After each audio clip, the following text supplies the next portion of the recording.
Hello, everybody. This is Gloria Montiel. And this is Mylen Pankiewicz. Together, we introduced the Guadalupe Community Foundation, which is built on a premise that we would like to create a future create a future for the adolescents and children of the town of Guadalupe through sports.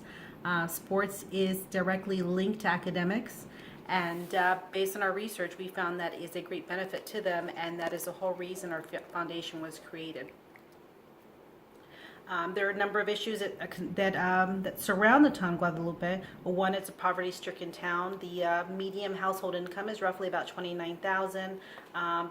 There's a low percentage of youth who graduate from college. As a matter of fact, roughly, based on recent statistics, roughly only 4% of residents within the town graduate at their bachelor's level. There's a high level of crime. There's a high level of drug abuse as well.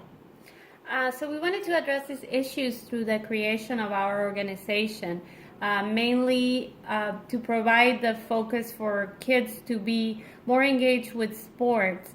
We know that a lot of children would like to participate on sports, but because of poverty issues, they may not have the means to pay for equipment or registration forms. So we want our organization to be able to address this. And we also hope to increase the level of engagement in academics and in school so that kids can continue their education, they don't drop out of high school, and they can continue on to college if they chose to. And we also wanted to network with similar organizations in our community to provide better resources for their academic engagement. So in order to do this, we broke down our goals into 3 phases. And phase 1 pretty much involved applying for the nonprofit status with the IRS and also networking with local leaders and other organizations in the area, providing similar resources to be able to find out more information from them.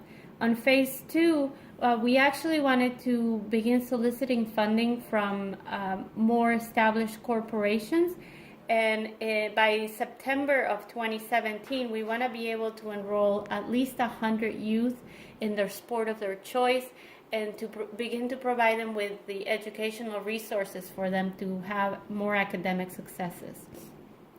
And then we have phase 3 of this project, which is to develop a long-term strategic plan for the financial success of the organization.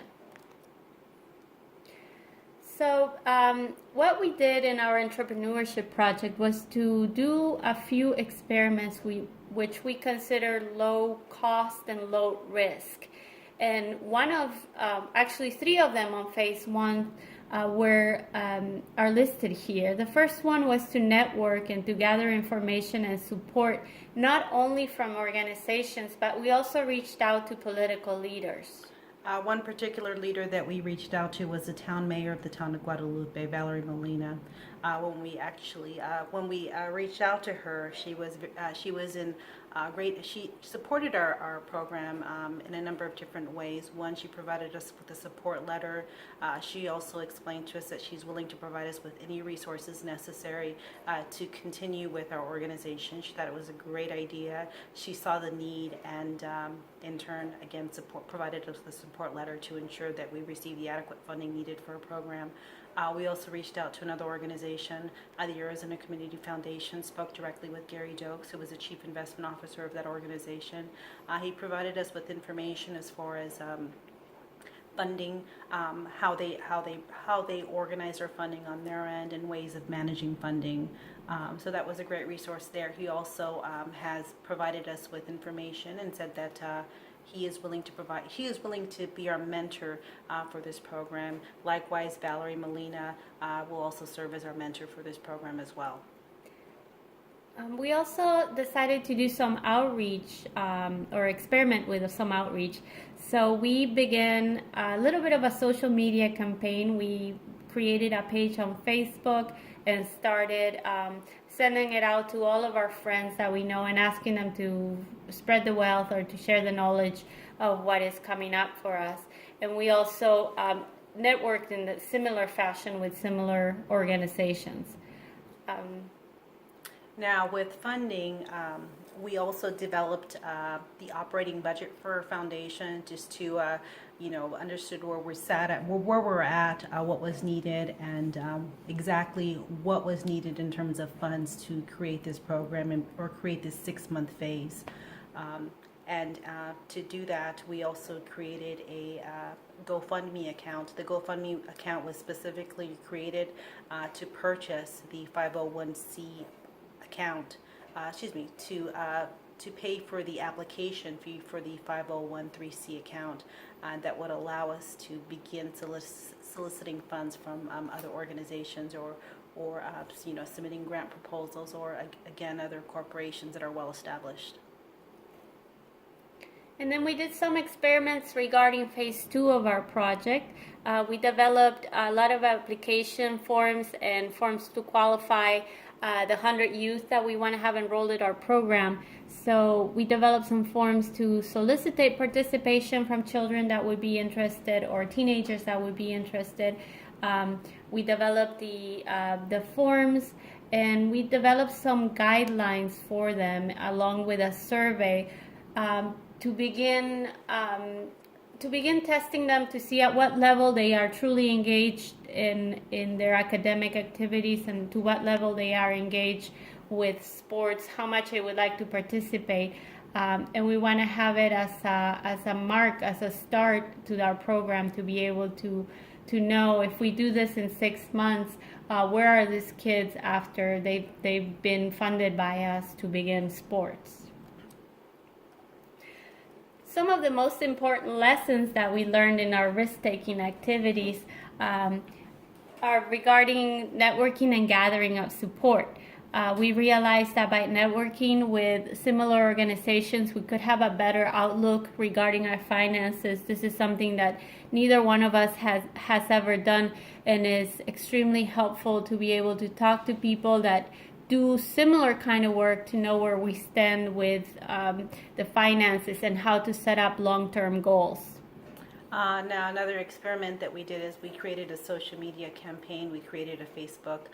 We did learn that the creation of a social media page does not substitute the development of other outreach campaigns. So it is our responsibility to continue campaigning beyond social media.